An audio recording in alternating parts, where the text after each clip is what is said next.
parang right now, hindi ka lang mababurnout sa work eh. Mababurnout ka dun sa what's happening in our reality right now.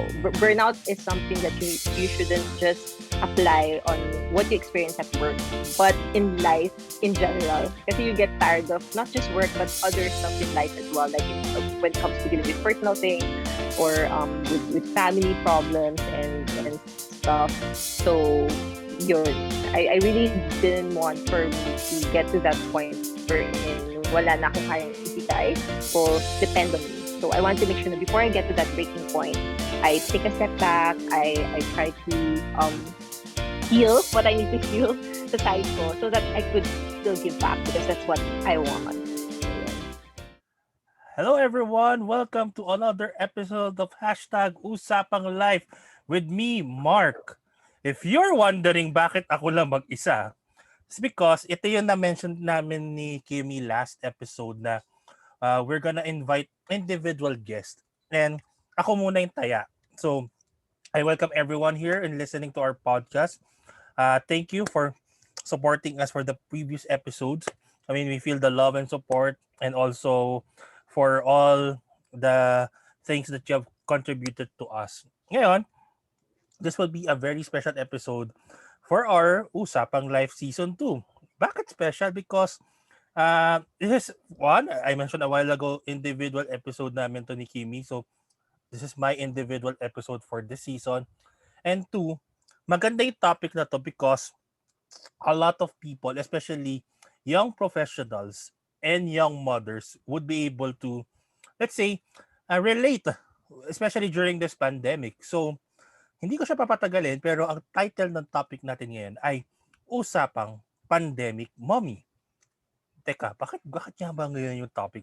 Malalaman nyo yan mamaya. But before anything else, you can see on my right, tama kasi nasa kabila na ako ngayon. Si Kimi kasi dati nasa kabila. On my right, she's one of my former colleague in my previous job.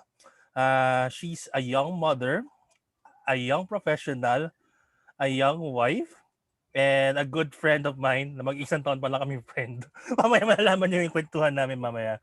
So, friends, let's welcome our guest for today's episode, M. Hi, M.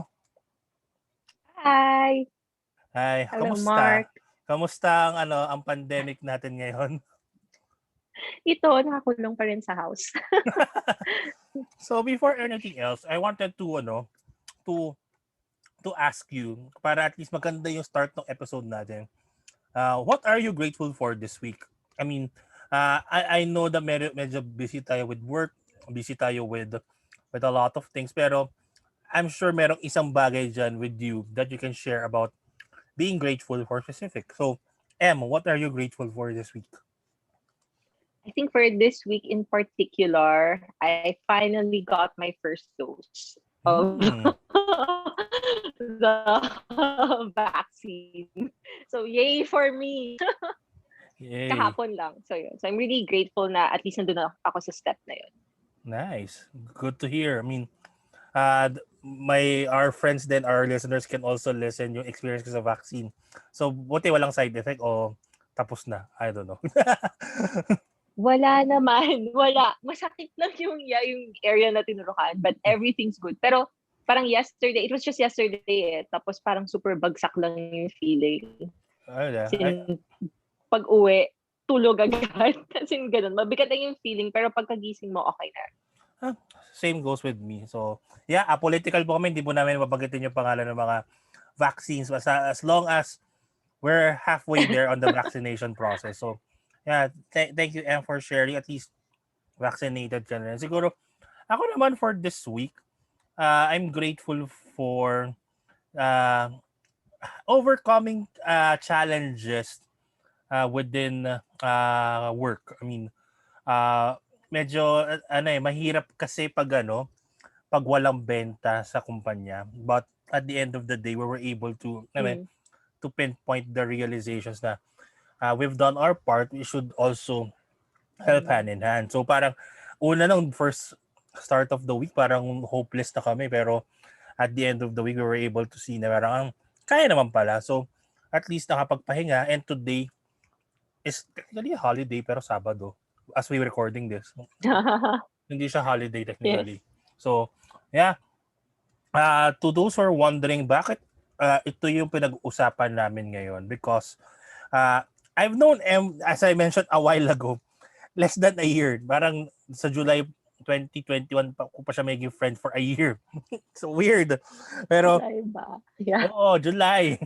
Kasi, and I funny kwento kasi ito hindi alam ni M to na in-interview, siya yung nag-interview sa akin nung lumipat ako dun sa previous company namin which is an aggregator service. So, in-interview niya ako, so sobrang serious siya. Sabi, okay. Tapos in-interview din ako ng boss namin. Oh, serious ka nun eh. Sobrang grabe yung English mo nun. Parang, Diyos ko Lord, parang hindi yata ako pasado dito sa taong to. Okay, sige, go on. Apply lang. Sige, apply. Tapos, ah nakakatawa lang. Na-hire nila ako during the time na patapos na ako dun sa last company ko na na-expose ako sa COVID positive. I think you can go back to COVID. uh, you can go back to usapang praning episode namin yung story nun. And then uh, si M kasi siya yung interim marketing manager nung company. So they are still waiting for me to come on board. And during my first week or first 2 weeks, siya yung nagtuturo sa akin ng ropes about how the company goes, ganyan. Tapos one of our kwentuhan, ito yung memorable eh. One of our kwentuhan, dito ko na-prove na hindi judger si M. At meron siyang kind-hearted sa personality niya. Sabi ko, M, ba M, naka-quarantine pa ako ngayon eh. Kasi na-expose ako sa COVID positive. Tapos hindi niya ako ginudge. Kala ko judge niya ako. Tapos parang, paano ba, hindi mo sinabi mo sa Bakit HR? naman kita i-judge? Hindi, wala. Naisip ko lang. Tapos, ano tawag dito? Sabi ko nga, patapos na ako sa quarantine, ganyan eh. O paano yan? Wala naman ako sakit. Nagkatrabaho pa rin naman ako. Di okay lang. Tapos parang, as the weeks go by, syempre, uh, ang setup kasi ng company namin is full work from home. I haven't seen my team and also her team and also the whole company in person with my duration in that company. Pero one thing's for sure is every time the M and I would talk either alignment na about sa work or minsan chismis namin sa WhatsApp. Kasi doon lang kami nabubuhay, magchichismisan kami, tapos magsisiraan kami ng mga I'll stop it there. So, ang dami namin na pag-uusapan and then we have commonalities about our careers, about our lives. Ang hindi lang common kasi sa amin dalawa, siya may asawa at anak, ako single pa. Doon lang natatapos. Pero everything else, we're very common. Kasi we're very common about our personalities.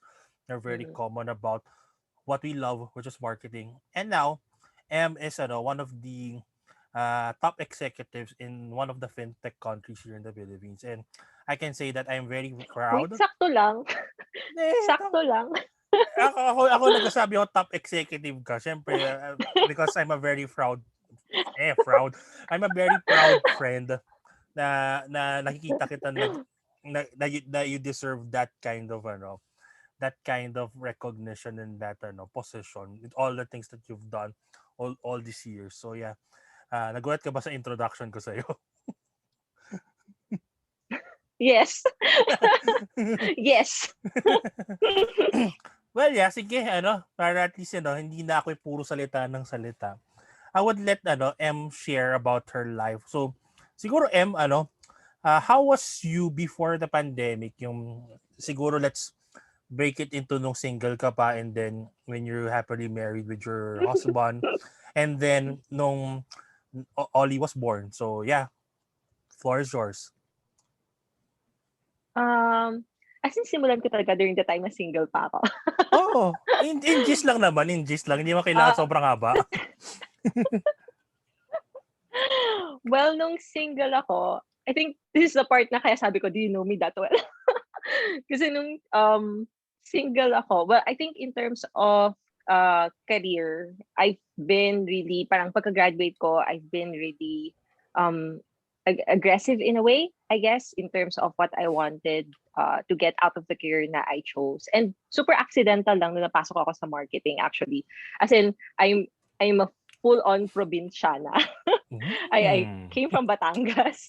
I didn't even study in like one of the top universities, like any of the top universities in the country. As in, I'm a super simple, humble probinsyana.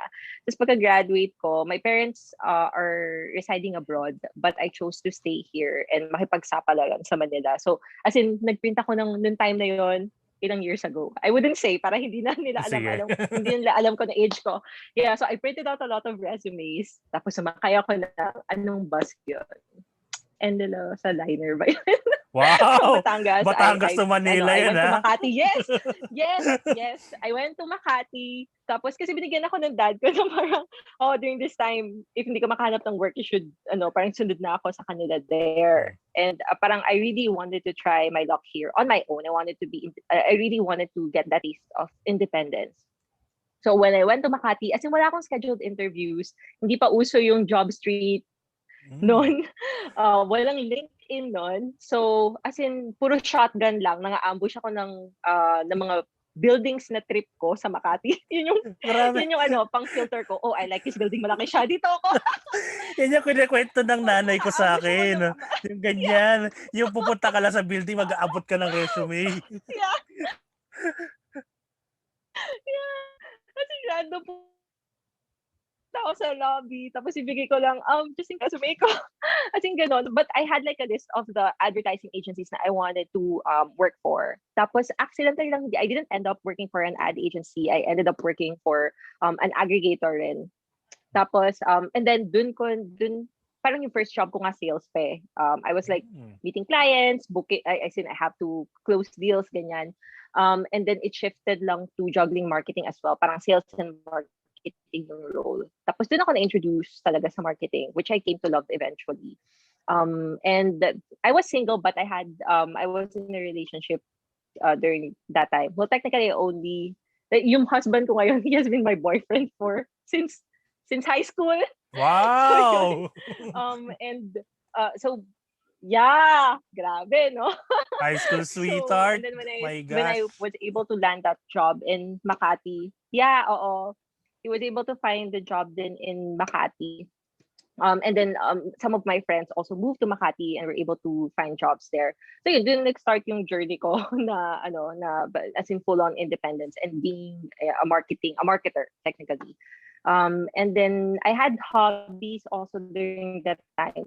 So apart from career, I was also doing some stuff on the side. I was really into music. So that was what I was juggling. Tapos parang dumating pa ako sa point na during my midlife ba yun? Ang 25th birthday, that's quarter life crisis. Wherein I was like choosing should I? Yeah. So should I just focus on my career kasi it was doing well eh. And of course, doon ka kumikita. And we know naman the music industry here in the Philippines is very difficult. But we were gaining some traction. Pero hindi pa uso yung as in full on, may mga YouTube na and everything. So it was very traditional pa ng time na yun. I really have to do gigs in bars and stuff. But yeah, I decided that I wanted to be really serious with the career I chose. And yun, so that I think during that time, nung nag-quarter life crisis ako, I started to lay low na on my my hobby, my other love, which was music. And then that's when I really focused on my work na. And then I got married at, he popped the question when parang I was, I think, 26 years old. Got married before I was 30. Gave birth to our lovely first daughter when I was 30. Yeah. So yun, I celebrated my 31st or 30th birthday with our firstborn. So yun. And then the rest was history na. So interesting facts that you shared then, Emma. Yung mga interesting facts that you love music na naglalako ka ng resume sa Makati para lang magkatrabaho. And I didn't even know humble beginnings talaga. Yeah, I didn't even know na probinsyana ka kasi based on how I converse.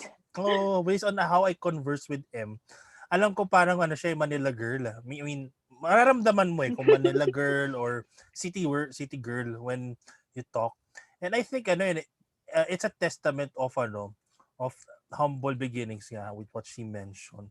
Pero Mm-mm. about Mm-mm. about that time before pandemic, how was your family life and your career life before March 2020? Kasi ito yung pinaka-interesting Mm. factor when it comes to our lives that was changed, 'di ba? You're very active, Right. you're starting a family pa lang, a really new family. Yeah. And then yun, sige, can you share?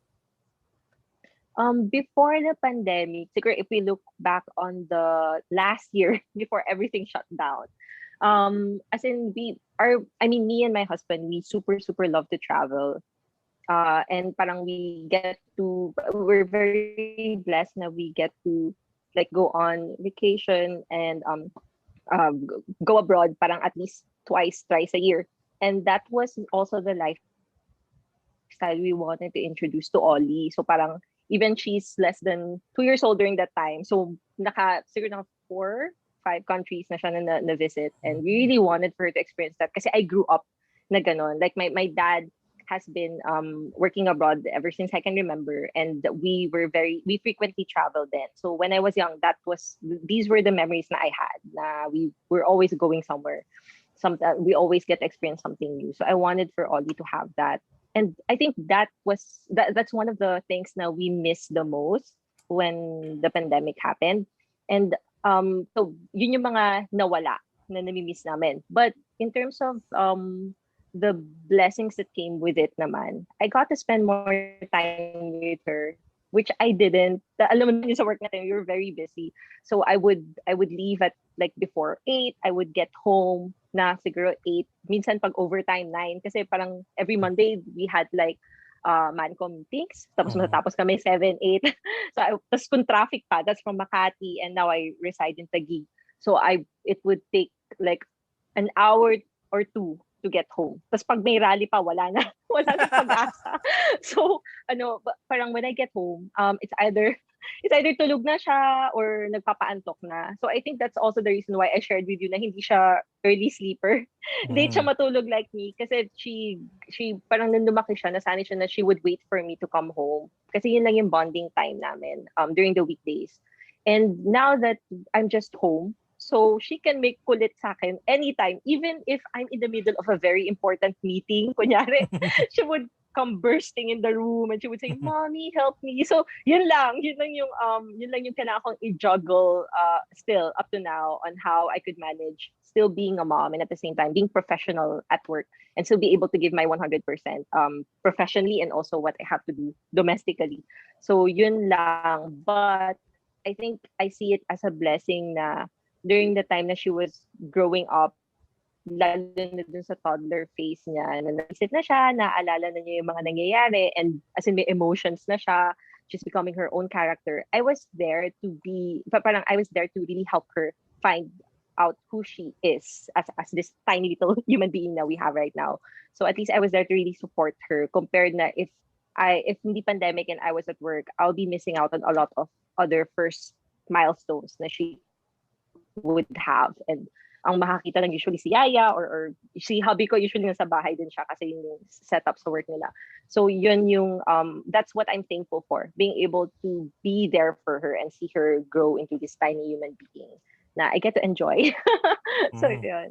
Ang ganda na na-mention mo because before na when you were single, I presume na we're very focused on our careers. We're very focused on achieving our personal goals, especially ma-promote ka, magka-bonus, ma-launch yung Mm-hmm. isang campaign na maganda, maging successful yung yung team mo. Right.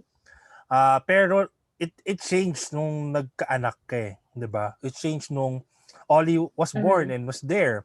But back then, yun nga, you mentioned, ganda nang mention mo kanina na you would go home around 8, 9 and then she would wait for you to come home para may bonding moment kayo. Pero ito yung pinaka shift of question. March 2020, pandemic happened. So I assume Mm. everything was uncertain and nags nags nag-stand still lang time eh. Pero as you as one as a leader in the corporate industry in our old company, Mm.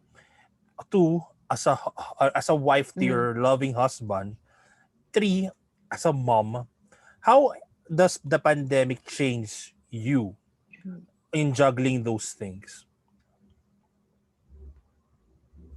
It was tough. Siguro, I would say lalo na first 6 months. Kasi as in, when the pandemic happened, hindi na kami nagyaya. Up to now, as in kami lang ng husband ko. Hmm. I think for some parents, lalo na yung may toddler, they would feel like, how are you able to survive without a yaya? Hindi ko din alam actually paano. Like, in terms of the schedule na, like before, if nung hindi pa pandemic, I would wake up, it was really more on me getting ready for work. Tapos wala na ako ibang alalahanan kasi may tutulong na sa akin to make things happen in the house. To make sure everything's clean, everything's organized, and to take care of all.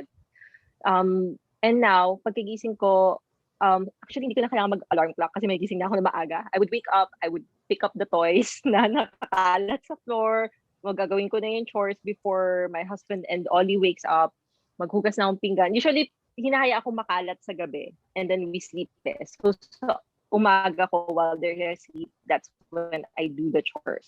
And then, pag sila gumising, I will try to prep na ng breakfast, prepare her milk, her food, ganyan. And then parang everything is for the family, not for myself muna. And then once I wake up, pag breakfast na sila and stuff, once busy na si Ollie with toys and her food, so that's when I start shifting the focus on what I need on myself na. So ako naman yung mag-ready for I'll set up my workstation and stuff.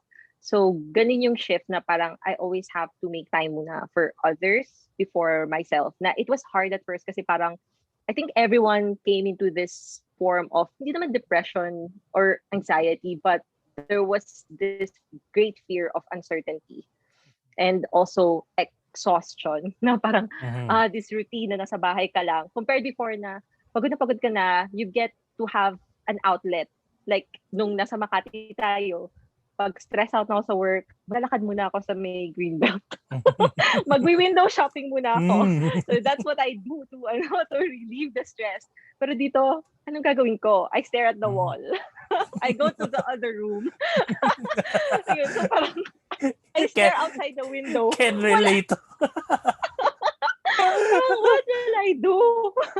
So nakakabaliw siya nung una. Tapos you don't get to talk to other people pa. Parang I only get to talk to Ollie. I only get to talk to my hubby, which is great. But at the same time, you still need parang a different, I don't know, like a different environment. Kasi ang hirap if yun lang, nakakulong ka lang in a certain space for a very long time.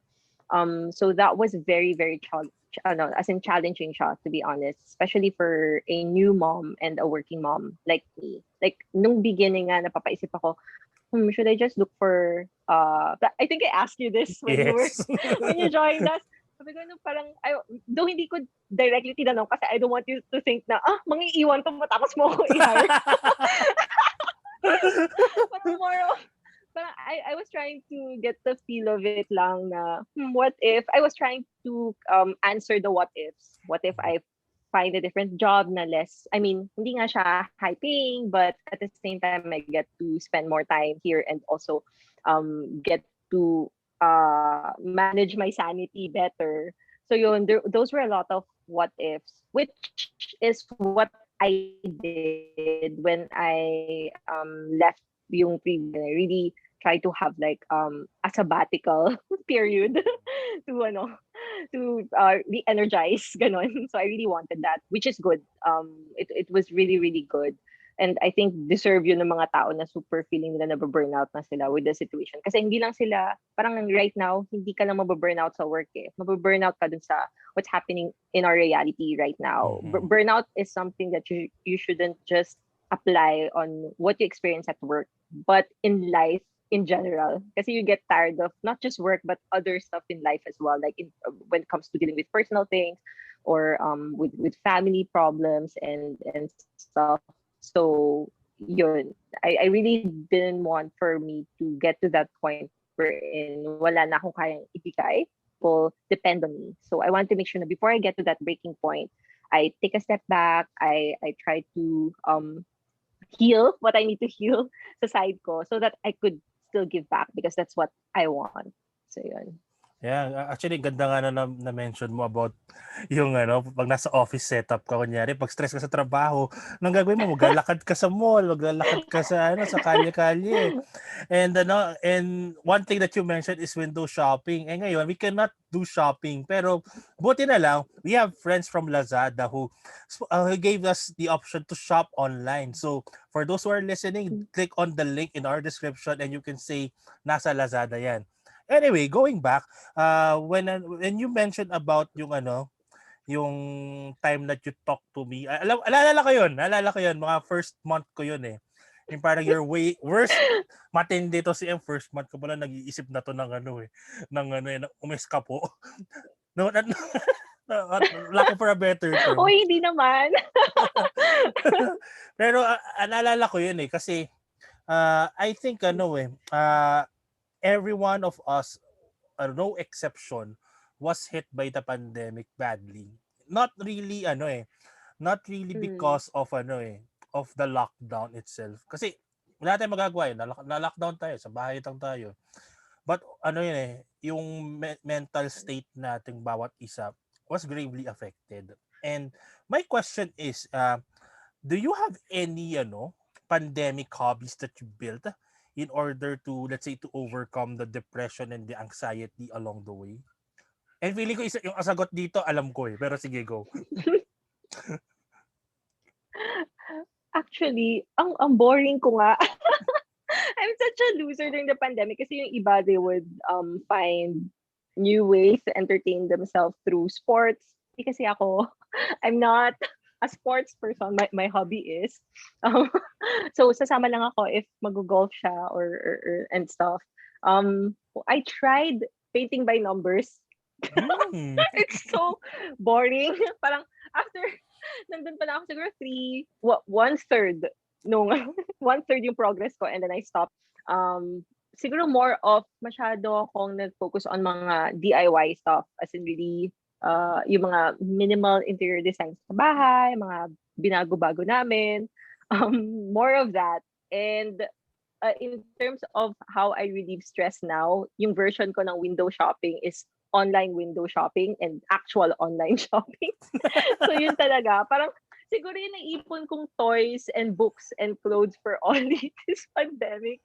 Super mapapailing na lang yung hobby ko. But yeah, that's my happiness. Parang when I'm stressed out at night before I sleep, usually I would buy stuff wee hours of the night pag nagpapaantok ako. Tapos basta when I get to click that checkout button, I feel a certain sense of accomplishment. Tapos makakatulog na ako ng mahimbing after that. As in, yun lang talaga. And I don't really go out that much. Kasi nga, ano lang ako, home person lang ako. Couch potato lang talaga ako. But other stuff na I do, I play Call of Duty, as you know. Yun. So yun, that's what I do. Uh, lalo pag super stressful sa work. So yan, kailangan muna natin mamaril. So yun. So that's what I do. Yun lang talaga. Teka lang, ilalaglag ko si M. One of our leaders meeting before, biglang nawala si M. I don't know kung tama yung yung recall ko. Bigla siya nawala kasi nga na bad trip siya dun sa boss namin. And then minessage niya ako, Mark, hindi mo na ako magla-lunch, magko-Call of Duty muna ako. So parang tawa talaga ako na parang grabe to, napaka-corporate, prim and proper mother and then husband and wife. Pero nagko-Call of Duty. Sabi ko, grabe to ah. Sabi ko, sige, laro ka lang. Sige, laro ka lang. Pero going back to Ollie kasi I love telling stories about parents with young kids. I love hearing stories about it as well. You mentioned earlier na parang Ollie is waiting for you to come home every night. Pero ngayon na nandyan si Ollie 24/7, kasama mo siya all the time. How can you say your relationship with her materialize or grow? Mali materialize pang jowa yung materialize. Grow na lang. How did your relationship grow as mother and daughter, especially during this pandemic? And also to juggle it with your career. So, yun. Mhm. I think, though wala naman akong, like, there's no, I couldn't compare it with other moms and daughters, or since first ko siya, so I wouldn't know then yung difference if ever naging second, if second anak ko na siya. But I think we're in a really good space right now na parang she's very comfortable just showing her emotions sa akin. Like usually 'di ba may mga kids kasi na if they did something wrong, if alam nilang mali, they would hide it or they would lie to you. She sa kanya hindi. Like if she happened to break something, she would bring it to me. She would say sorry. Mm. She knows na I'll be angry. Unahan na niya ako. Like, mommy's angry, ganyan. And then she'll say sorry and then I'll fix it and show her na, no, we can fix it naman. It happens. But parang I try to explain to her in a way na sa tingin ko medyo ma-absorb niya na if something she did was wrong and what she should have done to make things right. So yun. And also I noticed kasi na syempre less din yung interaction niya with other kids, right? Dahil Mm. nga kailangan mag-social distance. But lately, since marami nang na-vaccinate na tao and people are starting to go back to normalcy, I Mhm. think. So I could see that when she interacts with kids, I could see that she has a really, really kind heart. Like, yung mga simpleng instances lang, kunyari sa slide, some kids would push or shove other kids para sila yung unang aakyat. Siya hindi. Sige, so kung tinulak siya, hindi niya gets na mali yun. She Mhm. would just stop, tapos i-cheer niya yung kid na nantulak sa kanya as Wow. that kid goes up the stair. Kung ako yun, ako po, grabe. Tinitignan ko yung sarili ko na may mag-away. But I could see na she doesn't understand na it was wrong. But at the same time, she still felt like na she needed to be friends with these kids na who somehow bullied her or didn't really treat her nicely. So that's what I like na kunyari may mga agaw din na toy sa kanya, she doesn't cry or she understands that she has to share. Lalo na kung hindi naman pala sa kanya din yung toy na yun. So, I really like na ganun siya. So, I could say na maybe I'm doing something right. We're doing something right. Me and my husband are doing something right na ganun siya in terms of how we were able to raise her. And I think that's good. Even how she talks to other kids, how she talks to my family, our relatives, and even strangers. As in, nag-hello siya kahit di niya kilala, and she has a Mhm. really like soft, malambing voice. So I'm really proud of who she's becoming. I think I wouldn't have been able to really do that or see that in her if the pandemic didn't happen. Like you wouldn't know then, though very helpful to have yayas to take care of your kids. Syempre, iba pa rin yung upbringing if yung mom and dad yung really present in their early stages as compared to being with someone else who would have a different way of treating her and at the same time different principles in life. So yun, so I think it's good na I was really present during her formative years, which I'm really proud of. Nice. I mean, um, may iba akong question pero during the trail of thought of your answer, meron ako naisip na ibang itanong. It's about being a family person. Mm, I mean, now mm, na you love to travel before as a family, nung kuna dalawa pala kayo ng yeah. husband mo, and then with Ollie ngayon, na we're stuck at home. How does your relationship as a family, first your relationship with your husband, and then kanina na mention mo na yung kay Ollie, pero as a whole, as a family, as a starting family, changed when it comes to knowing your priorities, knowing what is right and what is wrong, knowing to strike a balance, especially during this time of uncertainty. So how does you manage everything within your family, especially lalo na nandun pa tayo sa old company natin na parang pinagsasabihan kita, uy, bigyan mo naman ng time yung mo, yung pamilya mo, hindi puro work on the weekends or work on a holiday, di ba? So, how does you realize it during these times about family relationship? I think right now, it's hindi siya ano eh. I mean, I don't wanna brag, pero since siguro it was a good thing na me and my husband have known each other for a very, very long time. Since high school pa nga. Mm. So, and we have the same likes. It's good na we had differences, but at the same time, siguro yung commonalities namin outweighed the differences. Mhm. We had the same principles in life. We pretty much had the same characteristics. We had the same passions. So that helped a lot. Now, nandun kami sa point na since maaga kaming naging kami, before we got married, we were just really, really good friends. We get to share with each other anything under the sun, kahit we feel like it's gonna be offensive sa kanya or hindi aligned sa beliefs niya. We were at that comfort, like we were very comfortable with each other.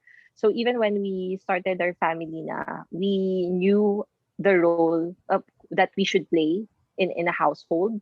We knew na we should work together and have to talk about any decision we make. Like even sa career, even yung career namin, we always talk about it. Like before, kunyari, when if ever I need to, ako yung more of job hopper sa sa amin dalawa. Siya very loyal, ganyan. Ako yung more of very experimental, ganyan. So, I always talk to him about it. Hindi ako nagde-decide na I want this job if I don't get his yes or his support. Ganun ako. Like, I would even tell that to the HR. May time na sinabi ko pa yung sa HR, okay, I'll talk to my husband about it. I'm like, what did I just say? Sobrang bait mo. Yeah. So, ganun ako. I always want to make sure na we're in this together. Kasi mahirap eh. Like, for example, I took a certain job na super, super busy. And I know what's gonna happen eh. Parang when I get work, busy ako, he wouldn't feel right about it. I wouldn't be able to make time for him, for my daughter. It would really mess up the whole dynamics sa bahay. So I wanted to make sure that before I go into something, before I enter a new chapter, especially sa work, it's aligned with what he thinks would be best for not just for the family but for me also. So syempre that's also really good na we get to understand na we are our own individual. I don't know if that's right. If how I said it was right, but at the same time, he would have a different purpose in life in a way na ito yung gusto niyang career path or ito yung gusto niyang gawin. For him, ito yung gusto kong gawin for me. Parang we don't wanna step on each other's dreams kasi we have to make sure na, okay, we're one unit when we got married, but at the same time, we still have our own dreams and passions, and we have to support each other to do that. I think that's very important in young couples nowadays. Lalo na sa atin millennial driven isang pwesto. So it's not gonna be fruitful if you're in a relationship na hindi nyo naiintindihan na ganun yung sitwasyon and you have to understand what your partner wants in life also. Hindi lang pwedeng this is what we want together kasi we're still two different persons. It's just that it's a choice na we wanted to support each other in a certain path. Everything we do, that's a choice. Hindi siya, it's faith as in you're so compatible. No, once you get married, you always have to make a choice every single day to love one another, to support one another, to respect one another. If hindi man align yung beliefs nyo, you still have to respect that. Kahit hindi mo naiintindihan, you have to respect that. But it's a choice. So yun. Grabe, naging relationship segment tayo dito. Yeah, pwede na siguro ako maging marriage counselor. Ako nakikinig ako, sabi ko, ang ganda na sagot niya. Ganda nga nung Ang ganda nung minention mo na parang you're still two different people pero once when you're in a marriage, pag-iisipan niyo talaga lahat ng desisyon eh. Speaking of decisions, I mean, siguro we go to the present. M changed her job. Ako rin, nag-change din ako ng job. Pero what's next when it comes to career? I mean, alam ko matagal pang magiging normal lang ang mundo, especially here in the Philippines. Medyo matagal-tagal pa. Pero when it comes to career, having said about your relationship with your family, and siguro tama na rin natin sarili mo, what's next for you in terms of, let's say, uh, aiming for something good, or you wanted for the better of your family, or you wanted to continue what you did before, so something like that. What Mm. anong next KM? I think right now, since bago pa ako dun sa dun sa latest work ko, I'm still really trying to learn the ropes, and I still find it very, very challenging kasi nga new pa ako. So I really don't have like a clear path right now on what's next for me. I think that's also what excites me din. Parang I never really um hindi ko na foresee na my career path would bring me to this point in my life, which is okay then. Parang I'm happy to say na I'm at this stage wherein uh, titles or how big of the team I'll be a part of would be the ones that matter most. It's more of what can a certain career bring then to myself. Parang what will I gain out of this certain career? So that's one, and at the same time, second would be syempre something hindi. It doesn't really matter if it's a very lucrative job. Like kunyari, it's a very high paying job or a sakto lang. As long as since I'm a mom, I can still provide for my family and give all the what I feel like would be the best for her. So yun lang yung what really matters for me right now. I'm not in a point wherein I'm highly competitive as compared to how I was when I was in my 20s. I'm just sakto lang, going with the flow, but at the same time, still trying to make sure na the career path I chose would still be very beneficial for me in the long run. But at the same time, it wouldn't ask me to sacrifice so much of my time away from my family. So that's what I want. I wanted to get that. Actually, wala talagang balance. Tama naman yung sinabi ng boss natin in our previous job na there's really, for me, I mean, may kanya-kanya naman tayong beliefs. But for me, there's no 50 balance talaga ng work, yung work-life balance as they say it, na 50-50, there's no such thing. Just because of based on my experience. But at the same time, you can make your work and your family life or your personal life coexist harmoniously if you know how to properly manage time and at the same time know your role in both worlds and how you would make sure na you're not giving up so much kunyari sa work or giving up so much sa personal life mo. You just have to find that sweet spot to make sure na everything works. So yun. Yeah, ganda nung mo na mention mo about it. It's not 50-50 the work life. It's about prioritization. I believe it's about prioritizing what matters most, how you can juggle it, and how can you be effective on it. Siguro last, not really question. Siguro, question nga pala. What can you advise the young people right now, especially young married couples, when it comes to being a pandemic mom? I mean, ang dami tayo natutunan during the past year and a half pero what can you advise these young parents? Kasi I cannot advise because I'm not a young parent. Pero ikaw, as a young mommy, as a young pandemic mommy, how can you how can you advise these young married couples, especially yung mga nag-start pa lang, yung mga bagong kasal pa lang, Mm, during this pandemic on how can they head or face life on their own within the mm. confines of the world that we're living. So yun. I think it would be just do you and do what's best for your family. Kasi I've experienced it na parang because of social media, of course. You always see this happy, perfect pictures of families na, this is what they do, even during the pandemic, ganyan. They're all smiles and everything. But you don't really see what happens behind the lens, diba? And there are a lot of, amidst all of the laughters and perfect pictures, sa, sa, parang in between those shots, may mga times na umiiyak si baby, nagtatantrums siya. There are times na may problems sa work or biglang people are being let go sa jobs nila. So you can't really see that from what you see when you scroll on your phone. And I've also been in this parang stage wherein I feel very conscious and insecure of what I see online na why are they doing well kahit ganito yung ang daming problems sa mundo, may pandemic, but they still post yung mga ganito. So, uh, parang dun ko na-realize na, wait, these are all for show. And most of the stuff we see online are quite superficial. And you have to go back to that stage wherein you take a step back. This is the reality you're in. What's important at the end of the day is that you do you and you think of what's best for your family kasi iba't iba naman yung kailangan ng mga tao. And as long as I see Audie happy, as long as I see her being fed well, why would I worry if I see na people are doing this or posting about this? So as long as I know na sa personal life ko, family namin, we're doing okay, we're healthy, we get to still enjoy, we want to enjoy.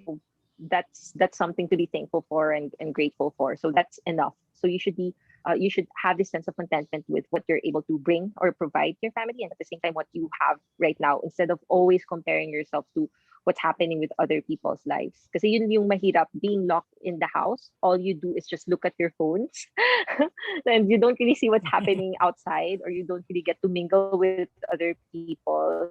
So baka lang ma-lost touch ka sa nangyayari talaga sa reality, what goes on behind those perfect Instagram photos and IG stories. So yun. Ang ganda na sinabi mo. Kaya hindi na ako nagpo-post ng Instagram ng ng kung ano-ano eh. O kaya mga kung ano-anong mga aesthetics na yun eh. Ano lang ako bike lang eh. Anyway, actually I'm very blessed to have M here today in this recording or in this podcast episode. Simply because I can see that yung story ni M is like the story of everyone else here in the Philippines or in the world when it comes to starting up uh, on a family na nag-bloom pa lang tapos biglang pandemic, and then how that she shift, tapos nagpalit pa ng work, tapos nag-decide. Ang pinakamagandang takeaway ko about this is that as a pandemic mommy, she never decides on her own. She decides first and foremost together with her husband, and then she decides or she thinks much more about the family rather than yung sarili. And that's what I admire about em, because that's how she is kahit nung nasa previous company, she would always think about Ollie, she would always think about family. Kahit na nga ba nag-work ng overtime yan, pinagsasabihan ko siya, ba't wag magtrabaho ng Sabado? So kami nagkatrabaho kami ng Linggo. Alam ni Em yan, nagkatrabaho kami ng Linggo kasi meron kami kailangan isabit ng Lunes. Diyos ko. Pero nakakatuwa lang na I see that M had grown more. Yan, she really deserves all the blessings in her life when it comes to her career, with her family, and everything. So yeah, and Thank you. fun fact pala, never pa kami nagkita ni M ng harap-harapan, pero isang beses pa lang. Isang beses pa lang ever since. Pero I hope that you can inspire more. I mean, I hope that you could bless your family even more. You could lead your team, yung new team mo ngayon sa new company mo, as you have led us before. And also just continue to be a blessing, not just to your friends, like to us na sa previous company, but also to others. So thanks M for Thank today. you. Thanks for tonight. Thanks for today. I'm really honored and flattered and humbled to hear your story na nauwi sa relationship advice ng kayong dalawa ng asawa mo. Ang cute lang. Yeah. ang cute lang. So anyway, before we end, I would want to promote Shopee, kasi kanina si Lazada pa rin na-promote ko. Paano naman pag wala kayong mahanap na na binibilan, kasi si M, she mentioned she loves window shopping. Malamang sa malamang hindi lang Lazada ginagamit yan, pati Shopee. So use our link in our description below and mapapasabi ka na lang pag nag-shop ka. Salamat Shopee. Also, Don't forget to follow our social media accounts at Usapang Life PH to know more about our latest episodes and our latest post about Usapang Life. You can also search hashtag Usapang Life in podcast through Apple Podcasts, Spotify, Google Podcasts, and where podcast is available. And kung gusto nyo makita yung pagmumukha namin ni M na nagtatawanan kami at may cameo si Oli kanina, kung makikita nyo yan later on, search hashtag Usapang Life in YouTube. So again, thanks for the time, M. Thank you for gracing us. Well, wala yung partner ko. Ako Thank na you, lang. Ren. Thank you. Thank you for for being here in this episode, and hope that everything is okay with you and your family. And also to our listeners, hope to see you again next time on our new episode of hashtag Usapang Life. Thanks everyone. Bye-bye. Bye-bye. Thank you.